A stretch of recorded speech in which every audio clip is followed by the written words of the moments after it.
Hello guys, welcome back to Momoos vlog. മോമൂസ് വ്ളോഗിന്റെ പുതിയൊരു വീഡിയോയിലേക്ക് ഏവർക്കും സ്വാഗതം. അപ്പൊ ഇന്ന് പതിവ് പോലെ തന്നെ ഇന്ന് സൺഡേ ഹോളിഡേ ആണ്. അപ്പോ പിന്നെ ഞങ്ങളിങ്ങനെ പ്ലാൻ ചെയ്തു പുറത്തെവിടെയെങ്കിലും പോകണം, അങ്ങനെയൊക്കെ ഉള്ള പ്ലാനിങ്ങിന് നിൽക്കുമ്പോൾ ആ സമയത്താണ് നമ്മൾ കഴിഞ്ഞ വെള്ളിയാഴ്ച പള്ളിയിൽ പോയപ്പോൾ അവിടുന്ന് സാബിക് ഭായിനെ പരിചയപ്പെട്ടു. സാബിക് ഭായി പറഞ്ഞു ഇവിടെ ഒരുപാട് സ്ഥലങ്ങളുണ്ട്, ഫാമുകളുണ്ട്, പിന്നെ ഫ്രൂട്ട്സ് കിട്ടുന്ന ഒരുപാട് ഫാമുകളൊക്കെ ഉണ്ടല്ലോ ഇവിടെ. അപ്പൊ അവിടെയൊക്കെ എന്തുകൊണ്ട് പോയിക്കൂടാന്ന് ചോദിച്ചപ്പോൾ ഞാനിങ്ങനെ അർഷദിനോടും ഷെരീഫിനോടും ഇങ്ങനെ ഡിസ്കസ് ചെയ്തു. കാരണം അർഷദിന്റെ കയ്യിലാണ് വണ്ടി ഉള്ളത്, പിന്നെ ഷെരീഫും കൂടെ വേണം. കാരണം ഷെരീഫ് അവർ രണ്ടുപേരാണ് കുറച്ച് എക്സ്പീരിയൻസ് ഉള്ള ആൾക്കാർ രണ്ടുപേരും ഇവിടെ. പിന്നെ എനിക്ക് ആകെ കിട്ടുന്ന രണ്ടുപേരും അവരേ ഉള്ളൂ. പക്ഷെ അവര് പറഞ്ഞു സൺഡേ ആണെങ്കിലും എന്നെ പോലല്ല, അവര് പിന്നെ വേറൊരു ഞാനൊരു കമ്പനിയിലായതുകൊണ്ട് എനിക്ക് ഹോളിഡേ സമയത്ത് ലീവ് എടുക്കാം, അവരൊന്നും കുഴപ്പമില്ല. പക്ഷെ അവര് രാവിലെ ഞായറാഴ്ച ആണെങ്കിലും രാവിലെ ഫ്രീ ആവില്ല, രണ്ടുപേർക്കും ഓഫീസിൽ പോയിട്ട് എന്തൊക്കെ ഒഫീഷ്യലായിട്ട് കുറച്ച് വർക്കുകളും കാര്യങ്ങളൊക്കെ ഉണ്ടെന്ന് പറഞ്ഞു.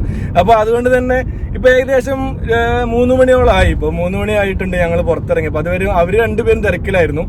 ഞാനത് കഴിഞ്ഞപ്പോൾ അവര് ആദ്യം തന്നെ അർഷദ് വിളിച്ചു പറഞ്ഞു അർഷദിന് കുറച്ച് വർക്ക് ഉണ്ട്, പിന്നെ വെയർ ഹൗസിലൂടെ പോകണമെന്ന് പറഞ്ഞു. ഷെരീഫ് അതേപോലെ തന്നെ രാവിലെ തന്നെ എന്തോ ഡോക്യുമെന്റും കാര്യങ്ങളും സെറ്റ് ആക്കാനുണ്ട്.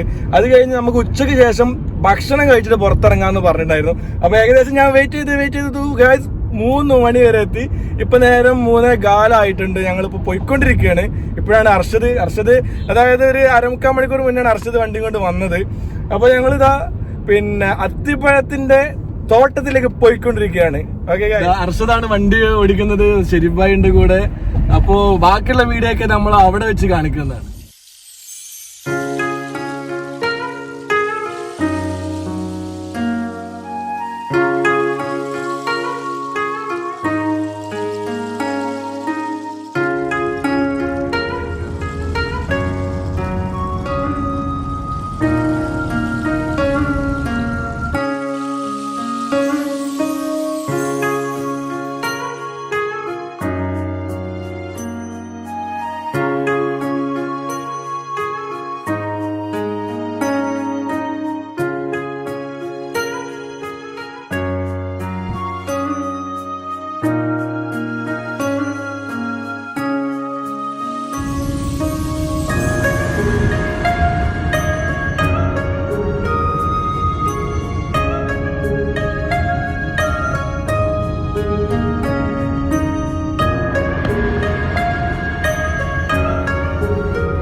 ഷെരീഫ് എന്തൊക്കെ സംസാരിച്ചു. അങ്ങനെ അയാൾ ഞങ്ങളെ കൂട്ടിക്കൊണ്ട് പോകുന്ന ഫാമിൻ്റെ അകത്തേക്ക് കൂട്ടിക്കൊണ്ട് പോയിക്കൊണ്ടിരിക്കുകയാണ്. അപ്പോൾ ബാക്കിയുള്ളതൊക്കെ ഇനി അവിടെ വെച്ചിട്ട് നമുക്ക് കാണാം കേട്ടോ.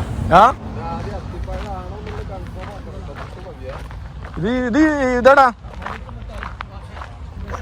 അത് അത്തിപ്പഴം തന്നെ.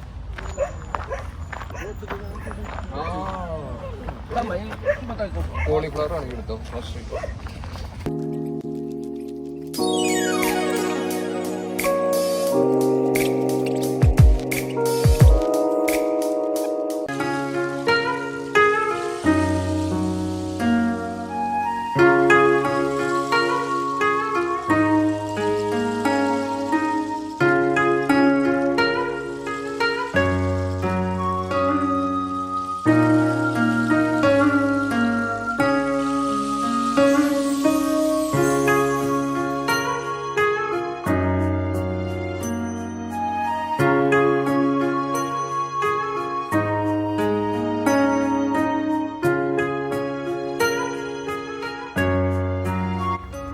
കേട്ടോ, ടേസ്റ്റ് നോക്കണ്ടേ? തീർച്ചയായിട്ടും.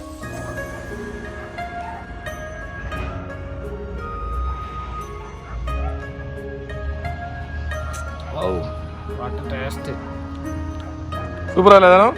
സൂപ്പർ. ഇതാണ് ലൈവായിട്ടുള്ള അത്തിപ്പഴട്ടാ.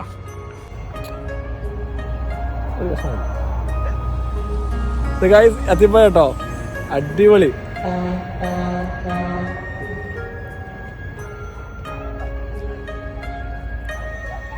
എന്നാ ടേസ്റ്റ്, ഒരു രക്ഷയില്ല. കാരണം ഫ്രഷ് ആയിട്ട് പറിച്ചിപ്പോ കഴിക്കല്ലേ. അതായത് ഇത് സംഭവം ഉണങ്ങിയിട്ടല്ലേ നമുക്ക് വരുന്നത്, തോലോടൊക്കെ നമ്മൾ കഴിക്കുന്നില്ല ഇതിന്റെ. അത് നമ്മൾ ഫ്രഷ് പറിച്ച് കഴിക്കല്ലേ തോട്ടം. അതെ വ്യത്യാസമുണ്ട്. ഒരു രക്ഷയില്ല കേട്ടോ ഗൈസ്, സൂപ്പർ സാധനമാണ്, ഒരു രക്ഷയില്ല, നല്ല ടേസ്റ്റ്. ഇനിയുണ്ട് ഒരുപാട്, ഇത് മൊത്തമായിട്ട് അത്തിപ്പഴത്തിന്റെ തോട്ടം തന്നെയാണ്. പക്ഷെ നമ്മളെ നാട്ടിലേക്ക് കാണുന്ന പോലുള്ള ഒരു മരം ഒന്നല്ല കേട്ടോ. നമ്മളെ നാട്ടിൽ കാണുന്ന മരം എന്ന് പറഞ്ഞു കഴിഞ്ഞാൽ വലിയൊരു വട്ടത്തിലുള്ള ഇലയാണ് ഈ കരം. ഇത് ചെറിയൊരു സ്ഥലം, നമ്മളൊരു പങ്കും. ഇത് നമ്മളെ ഫാമിലെ ആളാണ്. പിന്നെ ഇവിടുത്തെ ഒരാളാണ്, നമ്മളെ ഇവിടെ ഫുള്ള് കാണിച്ചു തരാൻ വേണ്ടിട്ട് കൊണ്ടുവന്ന ആളാണ്. നല്ല അടിപൊളിയാണല്ലോ. പുള്ളിക്കാരൻ പിന്നെ പറിച്ചു തന്ന കേട്ടോ. നല്ല സപ്പോർട്ടാണ് പുള്ളിയോട് വന്നപ്പോൾ. നമ്മൾ ആദ്യം വിചാരിച്ചു ഇതിനകത്തോടൊന്നും കയറ്റില്ലാന്ന് വിചാരിച്ചു. പക്ഷെ ആള് അവിടുന്ന് തന്നെ എൻട്രി തന്നെ കണ്ടില്ലേ, ഞങ്ങൾ പറഞ്ഞു ഓക്കെ കുഴപ്പമില്ല കൊണ്ടോളൂ. പിന്നെ ഇതിനപ്പുറത്ത് പിന്നെ ഗ്രേപ്സിന്റെ തോട്ടം കൂടെ ഉണ്ട്, മുന്തിരിന്റെ തോട്ടം ഉണ്ട്. പക്ഷെ ഇപ്പോഴത്തെ ഒരു കാലാവസ്ഥയിൽ ഗ്രേപ്സ് ഇല്ല ഇവിടെ എന്ന് പറഞ്ഞു. അപ്പോൾ അതുകൊണ്ട് തന്നെ നമുക്ക് അവിടെ പോയിട്ട് കാര്യമില്ല, അവിടെ ഒന്നും കാണിക്കാനില്ല. ഇപ്പോഴത്തെ സീസൺ എന്ന് പറഞ്ഞു കഴിഞ്ഞാൽ ഈ അത്തിപ്പഴത്തിന്റെ സീസണാണ്. പുള്ളി നല്ല മൂത്തത്തെ നോക്കിയിട്ട് പറിച്ചിട്ടുണ്ടല്ലേ. ഷെരീഫ് അടിച്ച് കീറുകയാണ്. അവിടെ അർഷദ അപ്പുറത്തിരുന്ന് ഭയങ്കര ഫോട്ടോ എടുക്കലൊക്കെ എടുക്കുന്നുണ്ട്. അർഷദ വാടാ, നീ തോലെടുക്കൽ കഴിക്കുന്നുണ്ടാ? ഇവൻ തോല് പൊളിച്ചു വേള കഴിക്കുന്നത്. അർഷദ പറ അർഷദ്, എങ്ങനെയുണ്ട് സാധനം? എങ്ങനെയുണ്ട്? ഒരു രക്ഷയില്ലേ? ഞാൻ ആദ്യമായിട്ട് എങ്ങനെ കഴിക്കുന്നത്? അല്ല മുസമ്മൽ, ഈ ശ്രദ്ധിച്ചോ ഹർഷനെ? ഹർഷ ക്യാമറയിലൊന്നും പെട്ടിട്ടില്ല. ഇല്ല, തന്നെ നേരെ അങ്ങോട്ട് പോയിട്ട് അഞ്ചാമത്തെ കഴിക്കണം. അല്ല, അവന് സംഭവം എന്താ പറഞ്ഞു കഴിഞ്ഞാൽ അവനക്ക് ഏകദേശം എനിക്ക് തന്നെ ഐഡിയ ഉണ്ടെന്ന് തോന്നുന്നു. മുന്നേ വന്നു ഹർഷയുടെ? ഇല്ലല്ലേ? സ്ട്രോബെറിന്റെ ഫാം പോയിട്ടുണ്ട്. അത് ശരിയാ, അവിടെ ഗ്രേപ്സ് ആണ്. പക്ഷെ ഗ്രേപ്സ് ഈ സമയത്ത് ഇല്ലാന്നാണ്. പിന്നെ ഇപ്പൊ അതിന്റെ ഒരു സീസൺ അനുസരിച്ചിട്ടാണ് പറഞ്ഞത്. അപ്പൊ നമ്മള് പിന്നെ കൂടെ വന്ന ആളാണ്, കൂടെ വന്ന മീൻസ് ഈ ഫാമിന്റെ ഇൻചാർജ് ആണെന്ന് തോന്നുന്നു. ഫാമിന്റെ ഇൻചാർജ് അല്ലേ? അത് നല്ല സപ്പോർട്ടുണ്ട്, നല്ല ഹെൽപ്പ്. കാണിച്ചു തരാനൊക്കെ മൂത്തത് നോക്കിയിട്ട് പൊട്ടിച്ചു തരാനുള്ള പരിപാടിയാണ് പുള്ളി. നമുക്ക് വേണ്ടിയിട്ട് കഴിക്കാനും വേണ്ടിയിട്ട് അയാൾ എടുത്തു തരുന്നുണ്ട്. അപ്പോൾ ഇതാണ് ഗൈസ് നമ്മളെ അത്തിപ്പഴത്തിന്റെ തോട്ടം. നല്ല വെയിലുണ്ട് കേട്ടോ, ഓപ്പോസിറ്റ് സൈഡിൽ വെയിലാണ് എൻ്റെ. അതുകൊണ്ട് തന്നെ കറക്റ്റായിട്ട് ഒരു ഇത് കിട്ടുന്നില്ല. അപ്പൊ ഇത് കാണുന്ന അത്രയും ഏക്കർ കണക്കിൽ കിടക്കുന്നുണ്ട്, ഏക്കർ കണക്കിന്. അതായത് ഇവര് പ്രത്യേകമായിട്ട് ഒരു ഇതായിട്ടാണ് ചെയ്തിട്ടുള്ളത്. അതായത് ഇപ്പൊ ഒരു പ്രത്യേക ടൈപ്പിലാണ് ഇവരുടെ കൃഷിയും കാര്യങ്ങളൊക്കെ. നമ്മളെ നാട്ടിലത്തെ പോലുള്ള മരമല്ല കേട്ടോ, അതാണ് വീണ്ടും ഞാൻ പറയുന്നത്. നാട്ടിലെ പോലത്തെ അത്തിപ്പഴം മരമല്ല. അതൊക്കെ എന്ന് പറഞ്ഞു കഴിഞ്ഞാൽ ഭയങ്കര വണ്ണൊക്കെ വെച്ചിട്ട് ഒരുപാട് പിന്നെ ചില്ലകളോട് കൂടിയിട്ട് ഇങ്ങനെ കാണാം. ഓരോ മുറ്റത്തൊക്കെ വീടിന്റെ മുറ്റങ്ങളിലൊക്കെ കാണാം, നല്ലൊരു ഭംഗിയോട് കൂടിയിട്ട് ഇങ്ങനെ പിന്നെ വെച്ചിട്ടുണ്ട്. ഇത് അങ്ങനെയല്ല, ഇത് ചെറിയ തൈകളാണ്. അതായത് ഞാൻ കാണിച്ചു തരാം. ല്ലേ, ഇതിന്റെ പ്രത്യേകത എന്ന് പറഞ്ഞു കഴിഞ്ഞാല് ഒരു സമയത്ത് ഇതിന്റെ ഈ കൊമ്പുകളിൽ ഉണ്ടാകുന്ന ഈ പഴവർഗ്ഗം കഴിഞ്ഞാൽ ഇവരത് കട്ട് ചെയ്ത് ഒഴിവാക്കും. കട്ട് ചെയ്ത് പിന്നെ അടുത്തതിന് വരുന്നുണ്ട്, പിന്നെ അടുത്തതിലാണ് ഇതിന്റെ ഫലം കായ്ക്കുന്നത്. അതേപോലെ അത് കണ്ടില്ലേ, ഇത് ആദ്യത്തെ കട്ട് ചെയ്ത് ഒഴിവാക്കിയതാണ്. പിന്നെ അടുത്ത കൊമ്പിലാണ് അടുത്തത് ഉണ്ടാക്കുന്നത്. അങ്ങനെയാണ് ഇവരുടെ സിസ്റ്റം മെയിനായിട്ട് എനിക്ക് തോന്നുന്നത് ഇവര് ഉണ്ടാക്കി വരുന്നത്. അതുകൊണ്ട് തന്നെ പുതിയ പിന്നെ ജില്ലയിലുണ്ടാകുന്ന പിന്നെ പുതിയ കായ്കളാണ് ഇത് മെയിനായിട്ട് വരുന്നത്. ഈ ഫാമിന്റെ ചുറ്റുവട്ടത്തിൽ ഒരുപാട് ഇവര് നായ്ക്കളെ വളർത്തുന്നുണ്ട് കേട്ടോ. ഇതിന്റെ ഒരു പിന്നെ സുരക്ഷയ്ക്കും വേണ്ടിയിട്ടാണ്. ഇത് ഏകദേശം പിന്നെ ഇതിന്റെ വിളവെടുപ്പ് കഴിഞ്ഞ് ഫൈനൽ സ്റ്റേജിൽ എത്തിയിട്ടുണ്ട്. ഒരുപാട് വിളവെടുപ്പ് ഇപ്പോൾ ഇവർ പുള്ളി പറഞ്ഞ ഇതിന്റെ വിളവെടുപ്പ് കഴിഞ്ഞിട്ടാണ് പിന്നെ രണ്ടാമത് തുടങ്ങിയിട്ടുള്ളതെന്നാണ് പറയുന്നത്. ഒരുപാട് ആൾക്കാർ വരുന്നുണ്ട് കാണാനൊക്കെ ആയിട്ട്, ഒരുപാട് ആൾക്കാർ വരുന്നുണ്ട്. ഇവരെ ചൈനീസുകളായാലും ശരി, ഒരുപാട് ആൾക്കാർ ഇങ്ങനെ കാണാൻ വേണ്ടിയിട്ട് വരുന്നുണ്ട്. നല്ല അരുവികളും തോടുകളൊക്കെ കണ്ടില്ലേ, ഇതിനോട് മാറിയിട്ട് തന്നെ.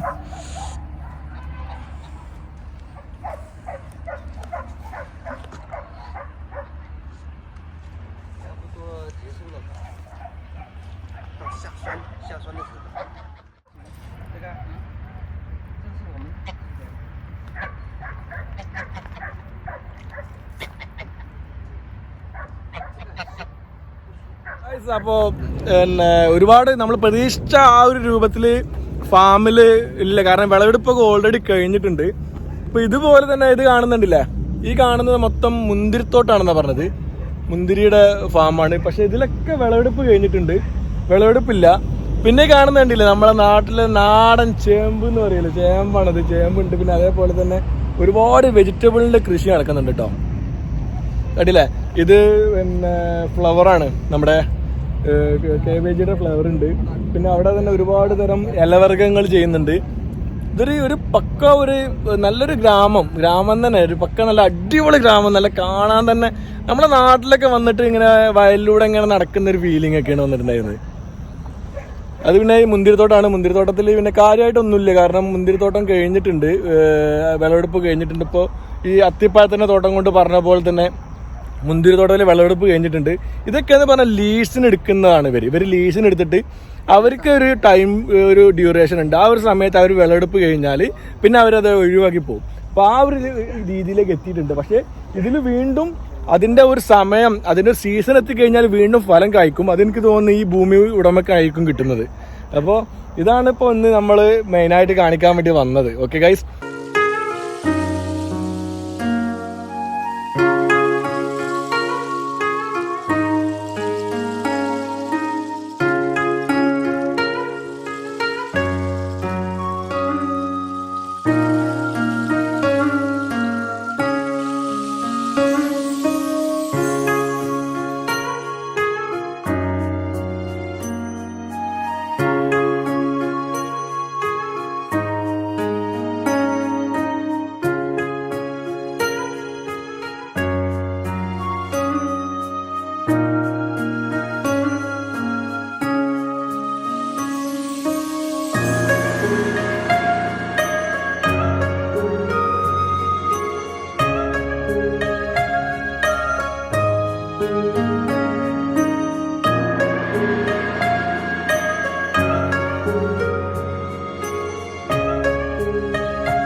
ഇത് ഉണക്കി അത്തിപ്പട കേട്ടോ.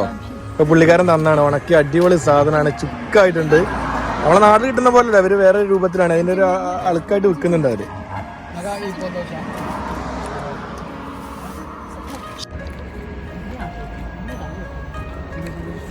നല്ല ടേസ്റ്റ്, ഒരു രക്ഷയില്ല. നല്ല ചുക്കായിട്ടുണ്ട്, നല്ല ടേസ്റ്റ് ആയിട്ടുണ്ട്.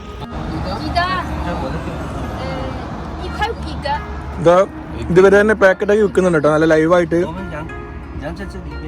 നല്ല മുറിച്ച് കറക്റ്റായിട്ട് സെറ്റാക്കി വെച്ചിട്ടുണ്ട്. അപ്പൊ ഇതൊന്ന് അവരുണ്ടാക്കുന്നല്ലേ, ഒരു മാമിയും ഇതിൽ മൊബൈൽ നമ്പർ കൊടുത്തിട്ടുണ്ട്. അപ്പോൾ ഇവിടെ ഉള്ള ആരെങ്കിലും ഫ്രണ്ട്സ് കാണുന്നുണ്ടെങ്കിൽ കോൺടാക്ട് ചെയ്താൽ മതി. അപ്പോൾ ഏതായാലും ഇത് ഞങ്ങൾ മേടിക്കുന്നുണ്ട്. വേറെ ഒന്നും വേണം, വേറെ ഇപ്പോൾ നമുക്ക് ആവശ്യമുള്ള ഒന്നുമില്ലല്ലോ. ഞാൻ നമുക്ക് ഒരു 10 മുട്ട വാങ്ങുന്നുണ്ട്, ഒന്നിനും 1.5 റുപ്യ ഉണ്ടാവും. അതെ, നാടുമുട്ട.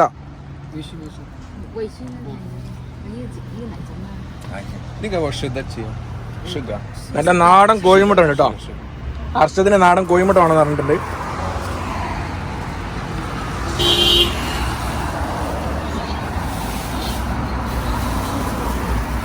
ഒരു മുട്ട എത്രടാ?